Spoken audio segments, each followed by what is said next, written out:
శ్రీ గురుభ్యో నమ. ప్రేమజ్యోతి మాస్టర్ ఈకే గారి ఆధ్యాత్మిక ప్రస్థానములోని విశేషములను ఎంతో హృద్యంగా మనకు అందచేయునటువంటి పరమపావనమైన గ్రంథము. అటువంటి ఈ గ్రంథమును మనము అధ్యయనం చేస్తూ ఉన్నాము. అందులో భాగంగా ఈరోజు అన్వేషణ అనే అధ్యాయములోనికి మనము ప్రవేశిస్తూ ఉన్నాము. ముందుగా పరమగురువులు చెప్పినటువంటి సూక్తులను కొన్నింటిని మనకు అందిస్తూ ఉన్నారండి రచయిత అయినటువంటి బ్రహ్మశ్రీ ధారా రాధాకృష్ణమూర్తి గారు. ఈ సూక్తులను చెప్పుకొని తరువాత అధ్యాయంలోనికి ప్రవేశిద్దాము. ముందుగా మాస్టర్ సివివి గారు చెప్పినటువంటిది, బ్రహ్మ అంటే ఏమిటి? సత్యమే బ్రహ్మము. మరి సత్యం అంటే ఏమిటి? సత్యం అంటే జీవము. మరి జీవము అంటే ఏమిటి? జీవం అంటే నిర్మల ప్రేమ. మరి నిర్మలమైన ప్రేమ అంటే? నిర్మలమైన ప్రేమ అంటే బ్రహ్మము. అంటే మళ్ళీ బ్రహ్మం దగ్గరికి వచ్చామండి. అంటే బ్రహ్మము అంటే గాడ్, భగవంతుడు అంటాం కదండి. బ్రహ్మ అంటే ఏమిటి అని స్టార్ట్ చేశారు. అలా అలా చెప్పుకుంటూ వచ్చి అదయ్యా నిర్మలమైన ప్రేమ అన్నారు. మళ్ళీ నిర్మలమైన ప్రేమ అంటే బ్రహ్మము అన్నారు. ఆ తర్వాత మాస్టర్ ఈకే గారు చెప్పినటువంటిది, మంత్రాలు జీవితాలను నడపటం కాక జీవితమే ఒక తారక మంత్రం కావాలి. ఆ తర్వాత మాస్టర్ ఈకే గారు చెప్పినటువంటిది, దేవత్వం గుణాలలోనూ లోకానికి అందించిన వెలుగులోనూ ఉంటుంది, కానీ శరీరంలో కాదు. అటుపైన మళ్ళీ మాస్టర్ ఈకే గారు చెప్పినటువంటిది, నమస్కారం మాస్టర్ సివివి. దీపము నుండి వేరొక దీపము వెలిగింపబడినట్లు గురువు నుండి శిష్యుడు ఆత్మజ్యోతి వెలిగించుకొనును. ఆ తర్వాత మాస్టర్ సివివి గారు చెప్పినటువంటిది, ఇది నివృత్తి మార్గము కాదు, రాజయోగ మార్గము. గార్హస్థ్యము ఉండవలెను, సన్యాసి కారాదు. సౌఖ్యము ఉండవలెను, నేను సదా నీలో ఉందును. నీకు కావలసిన సహాయము నీలో నుండి జరుపుచునే ఉందును. ఆ తర్వాత సివివి గారు చెప్పినటువంటిది, తన ప్రేమ సర్వవ్యాపకము కానంత వరకు ఎవ్వరు కానీ ఇందు కడతేరలేరు. ఆ తర్వాత శ్రీ కొత్త రామకోటయ్య తాతగారు చెప్పినటువంటిది, మాస్టరు సివివి యోగము భగవద్గీత 18వ అధ్యాయమునకు పొడిగింపు.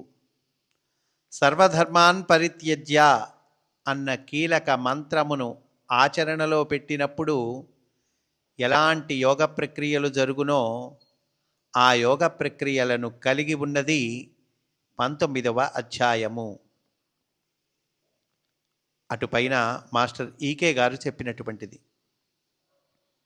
జీవిత గ్రంథమున సన్నివేశములు వివిధ అక్షర పంక్తి వలె భాసిల్లి వాని సముదాయము ఒక పదము వలె గోచరించి అందొక అర్థము ఉద్భవించి జీవితమునకు సమన్వయము చెందినవి, ఒక బాట ఏర్పడినట్లు కనిపించినది. మాస్టర్ సివివి గారు చెప్పినటువంటిది, yoga is simultaneous conscious coexistence of all planes. అంటే తెలుగులో కూడా ఇచ్చారండి, బహిరంతర లోకములోని ప్రజ్ఞల సమాహార వికాసము యోగము. ఇప్పుడు అధ్యాయంలోనికి మనల్ని ప్రవేశింపచేస్తూ ఉన్నారు రచయిత. 1946వ సంవత్సరంలో యాదృచ్ఛికంగా ఒక సాహితీవేత్తతో కలిసి సివివి ప్రార్థనా సమావేశానికి వీరు వెళ్ళటం తటస్థించినదట. అందరూ కూర్చొని కన్నులు మూసుకున్న తర్వాత ప్రేయరు ఉచ్చరింపబడినది. అప్పటి ఆ అనుభవాన్ని వారిలా వర్ణించారు. అంటే మాస్టర్ ఈకే గారి మాటల్లోనే చెప్పుకుంటున్నామండి. మాస్టర్ ఈకే గారే అన్నారు, ఆయన అనుభవాన్ని తెలియచేశారు. ఏమని? సివివి అనే అక్షరాలు వినినంతనే నా వెన్నులో ఒక సంచలనం ప్రారంభమైనది. మనస్సు కుతూహలమున ఏకాగ్రమైనది. శరీరమందు ఎల్లెడలా స్వల్పమైన విద్యుత్ ప్రవాహము స్పృశించిన షాకువలే ఉండెను. శరీరమంతయు తేలికై నేనెందున్నానో బోధపడలేదు. కొంతసేపటికి కన్నులు తెరువుడని ఆజ్ఞాపించిరి. రెప్పలు బరువై అంటుకొని పోయినట్లున్నవి. కాళ్ళు చేతులు స్వాధీనము కాలేదు. ఎట్టకేలకు లేచి నిలబడి మేడ దిగి వచ్చి తిని అన్నారు మాస్టర్. సామాన్యంగా శిష్యులు గురువుల కోసం అన్వేషిస్తారు. కానీ వీరి విషయంలో ఇది తారుమారైంది. మాస్టర్ సివివి గారే వీరిని వలవేసి పట్టుకున్నారు. ఆయన మనస్సులో తిష్టవేశారు. ఇది 1947వ సంవత్సరం నాటి మాట. హిందూ కళాశాలలో ఆంధ్రోపన్యాసకుడిగా చేరి కొత్త కాపురం ఏర్పాటు చేసుకున్నారు. పూజామందిరంలో అరుదైన గాయత్రీమాత పటాన్ని నిలుపుకున్నారు. దాని ముందు ధ్యానానికి కూర్చున్నప్పుడు ఓ గమ్మత్తు ప్రారంభమైంది. కన్నులు మూసుకోగానే ఒక పెద్ద పీట, దానిపై పట్టుబట్ట కట్టుకుని వీరాసనమున కూర్చున్న ఒక స్థూలకాయుడగు వ్యక్తి శరీరము నడుము క్రింది భాగము కనిపించినది. ధ్యానము చేయుచున్నంత కాలము అదే దృశ్యము చెదరకుండా కనిపించినదట. అంతేకాదు, ఆనాటి నుండి అనుదినము గాయత్రి చేయుచున్నంతసేపును అదే దృశ్యము కనిపింపసాగినది. ఆనాటికానాడు స్పష్టత హెచ్చుచుండెను. శరీరము పైభాగము కొంచెము కొంచెముగా నానాటికి దృశ్యమయ్యను. వారము 10 రోజులలో ముఖము చక్కగా కనిపించినది. శాంత గంభీరమైన వదనము, పెద్ద కళ్ళు, మీసములు. వారెవరో నాకు తెలియదు. ఎచ్చటనో చూచినట్లు మాత్రము గుర్తున్నది. ఇది మరి 2 వారములు సాగినది. క్రమక్రమంగా సందు చేసుకొనిన ఈ మూర్తి నా మనస్సులో బైఠాయించి కూర్చుండెను. మాస్టర్ సివివి గారండి. మాస్టర్ ఈకే గారి మనస్సులో బైఠాయించి కూర్చున్నారట. 1961లో ఉపన్యాస నిమిత్తంగా గుడ్లవల్లేరు వెళ్ళిన మాస్టర్ గారికి రాజగోపాలరావు గారింట్లో ప్రేయరు సమకూరగా కన్నులు మూసుకున్నప్పుడు ఈ క్రింది అనుభూతి కలిగిందట. మాస్టర్ మాటల్లోనే చెప్తున్నారండి ఆ అనుభూతి. మాస్టర్ ఈకే గారి మాటల్లో, నా వెన్నులో ఏదో ఒక చిత్రమైన సంచలనము కలిగెను. శరీరమంతయు స్వల్పమైన విద్యుత్ తరంగముల స్పర్శవలే ఉండెను. అప్పుడు వారికి తెనాలిలో కలిగిన అనుభవం గుర్తుకు వచ్చినదట. గుంటూరు వచ్చిన తర్వాత ప్రతిరోజు 2 పూటలా ప్రేయరు చేయటం ప్రారంభించారు. కొన్ని రోజులకు వారికి సివివి ప్రత్యక్ష శిష్యులు, వృద్ధులు అయిన నారాయణ అయ్యర్ గారి దగ్గర నుంచి సివివి ఫోటో అందినదట. విచిత్రంగా ఆ ఫోటో అందిన రోజే నారాయణ అయ్యర్ గారు దేహము విడిచినారన్న వార్త పత్రికలలో వచ్చినదట. రాజగోపాలరావు గారు స్వయముగా వ్రాసి ఆ ఫోటోను వీరికి పంపే ఏర్పాటు చేశారని తెలిసినదట. ఈ సందర్భంగా మాస్టర్ గారికి అయాచితంగా లభించిన సివివి యోగాన్ని గురించిన కొన్ని విషయాలు తెలుసుకొనటం సముచితంగా ఉంటుంది అని ఇక్కడ మనకి సివివి గారి యోగాన్ని గురించి క్లుప్తంగా తెలియచేస్తూ ఉన్నారండి. 1910వ సంవత్సరంలో కనిపించిన హెలీస్ కామెట్ భూగోళము తోకను దాటి వెళ్ళినప్పుడు దాని నుండి మిరుమిట్లు గొలుపు కాంతి దిగివచ్చి కుంభకోణమున మాస్టర్ గారింటిపై పెద్ద శబ్దముతో ప్రసరించినది. తనలోకి అవతరించిన ప్రణాళికను అనుసరించి మాస్టర్ సివివి గారు అంటే ఇక్కడ ఫుల్ ఫామ్ ఇస్తున్నారండి. కంచుపాటి వెంకట వెంకాసామిరావు గారు. మాస్టర్ సివివి గారు మే 29వ తేదీన సోదర మానవుల వ్యక్తిగత కుండలిని శక్తిని ఉద్బోధించి సమాహార శక్తిగా రగుల్కొల్పి, అంటే సమాహార శక్తిగా అంటే అందరి శక్తి కలిపండి, గ్రూప్ కుండలిని అంటారు. అందువల్ల ఏం చేశారు, వ్యక్తిగత కుండలిని శక్తిని ఉద్బోధించి సమాహార శక్తిగా రగుల్కొల్పి భూగ్రహము యొక్క కుండలిని శక్తితో సమన్వయపరచుటకు పూనుకొనిరి. ఆ దినము నుండి తన అనుయాయుల మరికొందరు శరీరములను ప్రసార సాధనములుగా అంటే మీడియంస్గా అంగీకరించి ఈ ప్రసారము అనుసంధానము చేయుటకు వారికి సివివి అను యోగ నామమును మంత్రముగా ఉపదేశించిరి. భూమి అయస్కాంత శక్తి పనిచేయుచున్నంత మేరకు ఆకాశములోని శబ్దమయ తరంగములను హెచ్చరించి ఉద్బోధము చేసి కార్యక్రమములను ఏర్పరచుటకు తాళము చెవి వంటి సంకేత శబ్దములుగా సివివి అను అక్షరములను నిర్ణయించిరి. అంటే మాస్టర్ సివివి గారు ఒక తాళం చెవి ఇచ్చారండి. ఏంటా తాళం చెవి అంటే సివివి అనే అక్షరములు.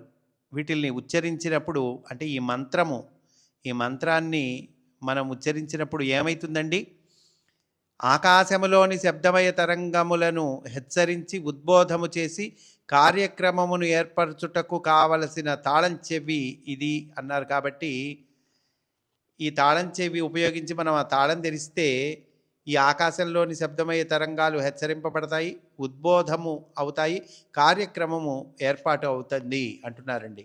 అంటే ఆకాశంలోని శక్తిని మనము స్వీకరించేటువంటి ఒక ఎలిజిబిలిటీ, అవకాశము, ఒక సదుపాయము వస్తుంది. ఆ కావలసిన శక్తిని మనము అందుకోగలుగుతామండి. ఆ పర్వదినమే మేకాల్ డేగా పిలువబడుచున్నది. మీడియంస్ అను ప్రత్యక్ష శిష్యులు అందరూ మాస్టర్ గారి సాన్నిధ్యమున సాధన చేయుచు సోదర జీవులను అనుసంధానము చేయుచున్నారు. వీరి సహకారమున సివివి గారు తమ సంకల్పమయ సూక్ష్మ శరీరమును క్రమముగా వ్యాపింపచేసి భూమిపై స్థిరపరచి ఉన్నారు. ఇట్టి వికాసమున తమ పరిపూర్ణ శరీరమునకు మృత్యుంజయత్వమును సాధించి 1922వ సంవత్సరము తమ స్థూల శరీరమును విడిచిపెట్టిరి అని అంటూ చక్కగా మనకి సివివి గారి యోగం గురించి కొద్ది వాక్యాల్లో అందచేశారండి రచయిత. ఆ తర్వాత చెప్తున్నారు, శ్రీవారికి లభించిన అనుభవాలు, తత్ఫలితంగా సిద్ధించిన యోగమయ జీవితము ఎటువంటిదో వారి మాటల్లోనే తెలుసుకొనటం ఉచితంగా ఉంటుంది. అంటే మాస్టర్ ఈకే గారి మాటల్లోనే చెప్తున్నారు. ప్రేయరులో కూర్చుండినంతనే వెన్నుముకలో మొదటి నుండి కనిపించుచున్న సంచలనము అనుదినము కనిపింపసాగెను. అనేక విచిత్ర అనుభవములు, శారీరక మానసిక ముద్రలు కనిపింపసాగెను.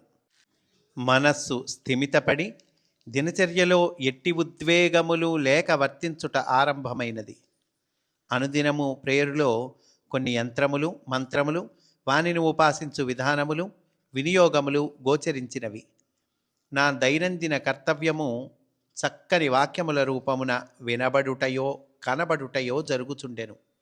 ఆ వాక్యములను మొదటి రోజులలో నా చిత్తము యొక్క సంచాలనములని ఎంచితిని. అయినను నిర్లక్ష్యము చేయక తేదీల వారీగా వివరము వ్రాసుకొనుచుంటిని. అవి నా కర్తవ్యమునకు సూటిగా సూచకములై సమన్వయపడుతున్నవి. నాటి నుండి నేటి వరకు ఈ సూత్రములను అనుసరించియే నేను చేయవలసిన కార్యక్రమములను నిర్ణయించుకొనుచున్నాను. అప్పటి నుండి పెద్దలు అనేకులు నాకు పరిచయమైరి. వారి వలన అనేక విషయములు తెలిసినవి. శాస్త్రములకు యోగమున సమన్వయము, ఆచరణమున అనుభూతియు లభించినవి. మనస్సు నిస్సంశయమయ్యను. నాతో పాటు ధ్యానము చేయుచున్న సోదరులందరితో నాకు విడదీయరాని సంబంధము ఏర్పడినది. వారి జీవిత ప్రధాన సన్నివేశములన్నీ నాకు సంబంధించినవిగా మారి ఇన్ని శరీరములలో ఒకే జీవుడు ఉన్నట్లు అవగతమైనది. ఆ జీవుడే మాస్టర్ గారిని గూర్చిన భావన, అనుభూతి. అదియే యోగము.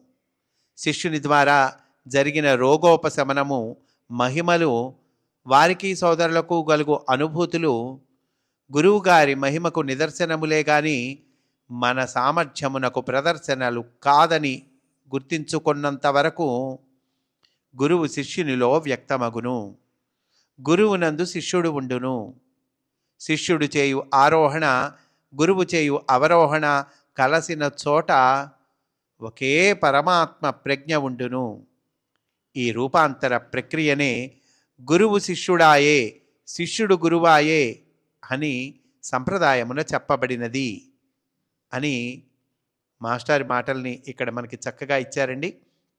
ఈరోజు ఇక్కడితో పూర్తి చేసుకుందాము. తర్వాతి ఎపిసోడ్లో కూడా ఇదే అధ్యాయంలోని విశేషాలను చెప్పుకుందాము అని సవినయముగా మనవి చేసుకుంటూ స్వస్తి. వాసుదేవా.